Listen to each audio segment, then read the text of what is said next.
Allez, je passe maintenant au projet machin. Allez, on avance. Alors, sur les commissions municipales, modification de la commission, donc on vous a donné, la liste, et donc on l'axe de cette manière, ça vous va? Il n'y a pas de problème majeur, c'est ça? Attendez, où est-ce qu'elle est?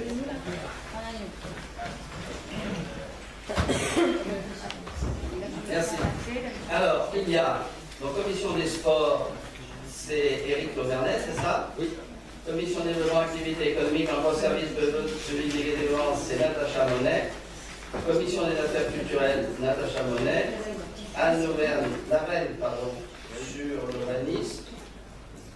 Et Natacha Monet qui va également à la commission des bâtiments, d'équipements, d'avoir et des espaces verts. Vous avez sacrément travaillé, madame, c'est très bien, félicitations.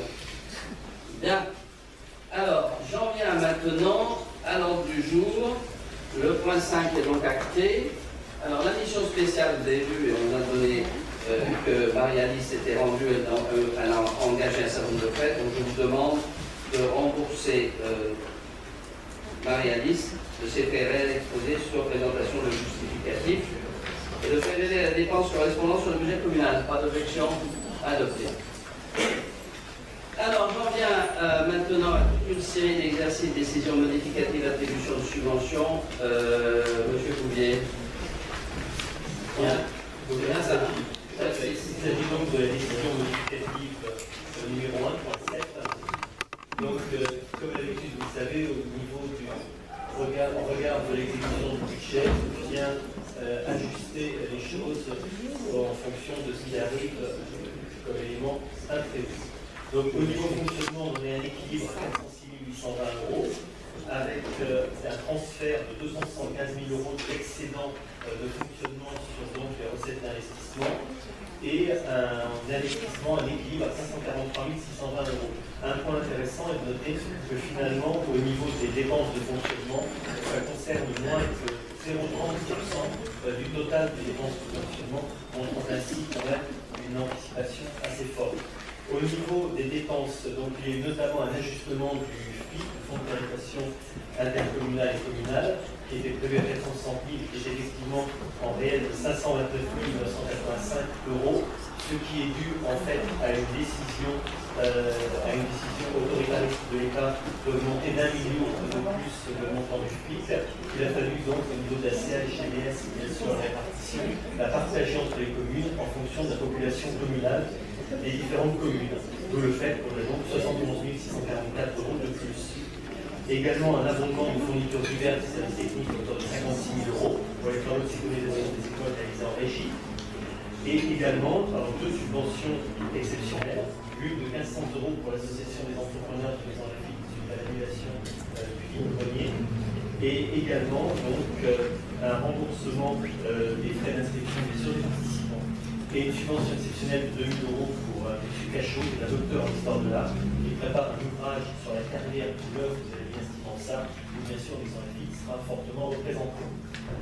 En recette, des rôles supplémentaires, ça devient une bonne habitude pour la ville, donc ça ne va pas de soi, et c'est pour ça que bien sûr on est prudent dans nos anticipations. Donc l'inscription de 140 800 euros à ce titre. Les tarifs fixes, c'est une dotation toujours difficile à anticiper puisqu'elle dépend de pas mal de facteurs, et donc on a été prudent à juste titre, et on a donc un mieux de 91 674 euros. Dans le cadre des opérations de transfert de section de la salle de santé, ça a été dit dans le conseil précédent par Jean-François, donc on touche des dividendes exceptionnels à hauteur de 58 842 euros. Dans l'autre sens, un ajustement de subvention au conseil départemental qui a baissé sa subvention pour les événements olympiques de 18 000 à 10 000 euros. Et également l'inscription en opération d'ordre des travaux en régie pour un montant de 123 500 euros, dont les 56 000 euros précités, et le solde de 67 500 euros pour la main-d'œuvre. Voilà, donc comme je vous le disais, un excédent au niveau de ce budget de fonctionnement de 275 000 euros qui nourrit donc les recettes d'investissement. En section d'investissement, donc, on a beaucoup, essentiellement, évidemment, à cause de la sécurisation des abords des écoles, avec une première tranche à hauteur de 322 000 euros, avec un certain nombre de travaux déjà réalisés, vous avez pu constater devant les écoles, d'autres qui vont être réalisés, notamment sur la rose, de clôture sur des lumières CEP, c'est une première tranche de change. Les autres dépenses, bien un diagnostic de solidité à l'état sur les chutes de pierre, avec un partage avec la ST à 50-50 sur le groupe. Également l'acquisition d'interfaces en informatique pour les PCI. On retrouvera vite finalement l'avantage après. Aussi, les centres d'agriculture, vous savez, pour le déploiement des fibres optiques, il y a des travaux de voirie, on met des chambres de fourreaux pour le fibrage ultérieur, 22 500 €, une petite canalisation à changer par des sports, des travaux d'accessibilité en régie, et des travaux de réhabilitation de la RTA avec un petit rehaussement, quand même un gros rehaussement de crédit autour de 57 000 €, ça peut arriver aussi dans ce sens-là. Donc en opération d'ordre, on a dit la contrepartie est 53 600 €, et 56 000 tout à l'heure plus la main-d'œuvre. Et donc en recette, on a eu quelques subventions nouvelles. Alors la première est à saluer, c'est le fonds de soutien à l'assistance d'État sur le CRPA pour 182 728 €. Pour une fois, on a eu une ouverture avec, pour profiter un peu de l'État sur un petit point, on a immédiatement déposé le dossier et abouti à ces 182 000 €. Les subventions de la CAF sur les travaux réalisés dans les crèches pour 60 000 €, et les amendes de police, alors je sais pas si ça participe à plus mentionné, mais en tout cas, il nous va 15 000 € de mieux. Donc, on vous demande donc d'approuver cette décision, sachant que vous avez le tableau qui reprend ensuite en fonctionnement et investissement exactement ce que je vous ai dit, pour ainsi donc délibérer favorablement sur ce point. Y a-t-il des remarques, Madame? Un besoin de précision. Sur la subvention exceptionnelle de 2 000 € à M. Cachot, est-ce qu'à chaque fois qu'on parle de Maison Lafitte dans un livre, on donne 2 000 €, quelle est la plus-value pour Maison Lafitte par rapport à celui il va y avoir quelque chose?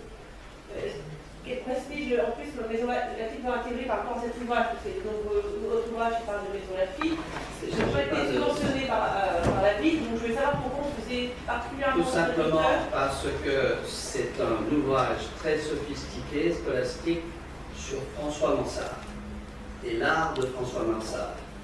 Et donc, il nous a sollicité, je vous dis tout de suite, je ne suis même pas sûr qu'il arrive à le sortir, parce que le coût de l'ouvrage, ce n'est pas 2 000 €. C'est combien, Jannick? C'est au moins 30 à 40 000 €. 50 000 €. Donc, nous, on fait une contribution, mais c'est un ouvrage, et d'ailleurs, si ça se trouve, on en obtiendra quelques exemplaires derrière, mais c'est un ouvrage qui montre quel est l'art de François Mansart. Donc, et je vous rappelle, chose que vous devriez savoir, mais je suis sûr que vous le savez, c'est que le château de Maison Lafitte est le premier ouvrage de François Mansart et le berceau de l'art classique. Voilà. Donc c'est à ce titre que nous le faisons. C'est pas Maison Lafitte, Maison Lafitte, c'est François Mansart et son art de construction. Et on est loin de compte, je ne suis même pas sûr qu'il va y arriver, parce que pour trouver 50 000 € pour publier ça, on a avancé la pompe et on verra. Si on donne 2 000 € et qu'il ne sort pas, où est l'intérêt pour Maison Lafitte? L'intérêt, c'est qu'on a une contribution et que j'espère qu'il y aura qu'il y aura l'État, qui donnera un peu plus d'argent, etc. Voilà. Est-ce que c'est une subvention conditionnée à la publication du livre? De toute façon, si jamais le livre ne sort pas, effectivement, on précisera que, bien évidemment, ça revient à la ville, ça c'est clair. Il ne s'agit pas de... Voilà. Mais vous savez, on a, en matière d'ouvrages, pour faire connaître nos villes, on a un certain nombre d'ouvrages que nous achetons régulièrement, sur lesquels il y a un certain nombre d'auteurs bien connus. On a peu de choses. On a peu de choses en définitive.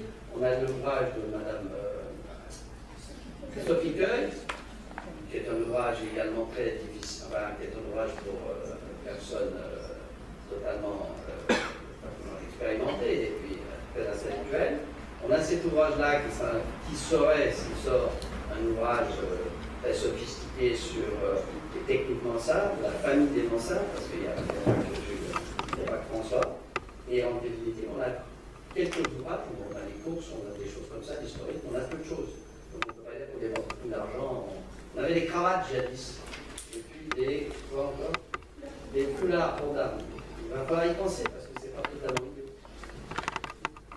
Bien, pas d'objection, Madame Tarance. Nous allons nous abstenir, non pas que nous ayons une opposition par rapport à cette décision modificative, mais je vous rappelle que nous avons voté contre le budget primitif, que cette décision modificative ne modifie pas les raisons pour lesquelles nous avons voté contre, donc nous nous abstiendrons.